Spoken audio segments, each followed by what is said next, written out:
Bigyan natin ng reaction, opinion itong post ng unofficial Ronald Bato de la Rosa solid supporters 1 hour ago. Kaya sabi, De Lima nagwala sa desisyon ng mga senator judges na ibalik sa Kamara ang articles of impeachment. Naniniwala si Leila De Lima na harap-harapan nang niloloko ng Senado ang taong bayan. Wala rin umanong batas na nagsasabi na maaaring ibalik ang articles of impeachment sa mababang kapulungan. Ito ang kanyang sakword.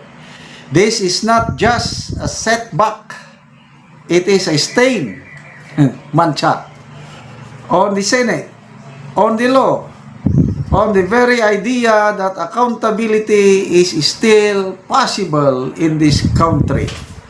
Anong accountability, di ba? May unliquidated confidential funds pa niya ito nung, kailan ba yun? DOJ secretary siya. Nasaan ang accountability? Okay. Ito ang, yan o, galit na galit siya.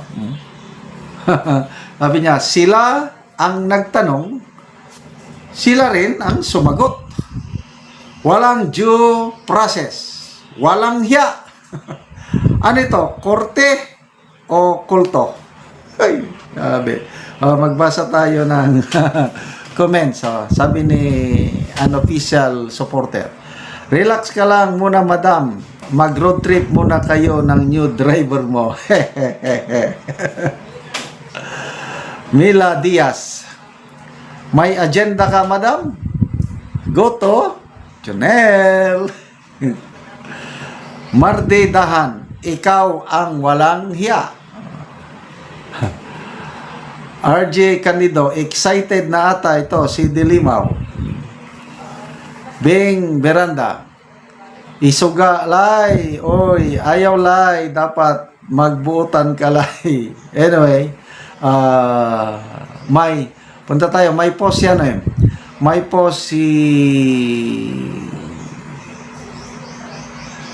ito, DWR Abante Radio. Isa ring umiiyak, isa ring galit itong si Senator Hontiveros. Sabi niya, Senator Risa Hontiveros oppose the motion of Senator Bato de la Rosa to trust. Okay na. I object, sabi ni Hontiveros. I object to the motion of Senator Judge Bato de la Rosa. Motion to dismiss is not found. Hindi po nahahanap itong motion to dismiss sa rules of the procedure of impeachment. Hanggang ganyan na lang kayo. Okay, punta tayo sa... Saan ba yan?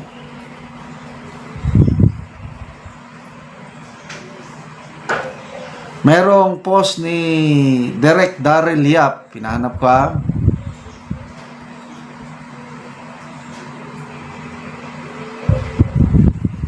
Sana yung kay... ito, si Direk Daryl Yap. Love team, sabi niya. Hindi pa na-launch. Direk Daryl Yap. Play series Regrets by Jeremiah. Bagong love team. Ayan, De Lima and Shell Jokno. Bagong love team, hindi pa ma-launch. Kasi atat na yung dalawa na yan, Jokno and De Lima, uupo as House Prosecutor. O ano ngayon? Kaya, understandable, galit na galit talaga itong si Leila De Lima dahil hindi na matutuloy ang kanyang rule. So yung love team nila ni Shell Jokno, kung sa pelikula, hindi pa ma-launch dahil siguro may depekto yung movie. Magbasa tayo sa mga comments. Nestor Salcedo, two less lonely people in the world and it's gonna be fine. Oh, yun pala yung kanta na yun.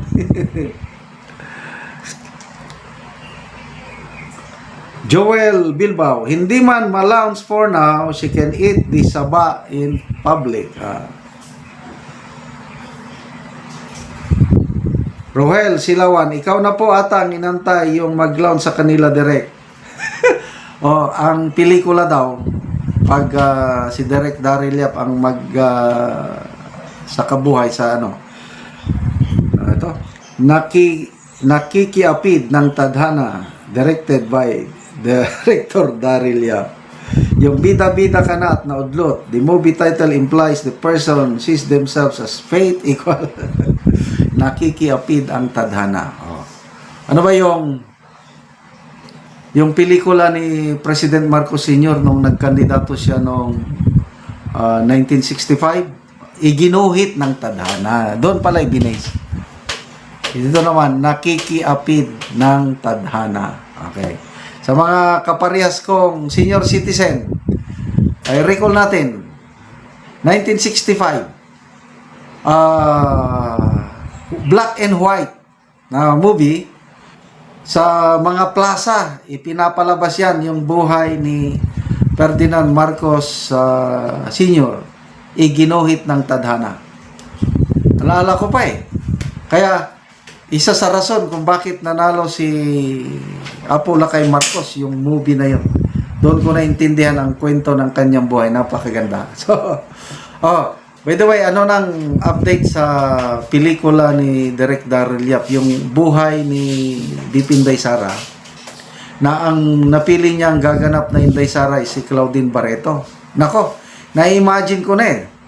Ipapalabas ito bago 2028 na parang iginuhit ng Tadhana din na movie ni Marcos Sr. Kasama na yun sa pangkampanya. So, abangan po natin, nakaka-excite yan. I don't know, anong magandang title sa pelikula ni Bitinday Sara? Wala pa akong maisip eh. Yung highest grossing, yung pinakamalaking kitang pelikula sa kasaysayan ng pelikula ng Pilipinas is yung Made in Malacanang. I don't know kung ilang millions, grabe. Millions. So, tuwan-tuwa tayo noon. Nung hindi pa tayo nabudel, hindi pa natin na-realize. Kaya lang, after 3 years, yun na. Nabudol pala tayo. So, ito, another blockbuster movie in the making, pelikula ni BP Inday Sara. I don't know kung magkatotoo itong nakikiapid ng Tadhana. Nagawin nilang optional ang utos na saligang batas. Papayag ba tayo na ipapatakas nila muli ang kurap sa pananagutan? Yan ang panawagan natin. Litisin, Sara Duterte! Unang petitioner ng impeachment group.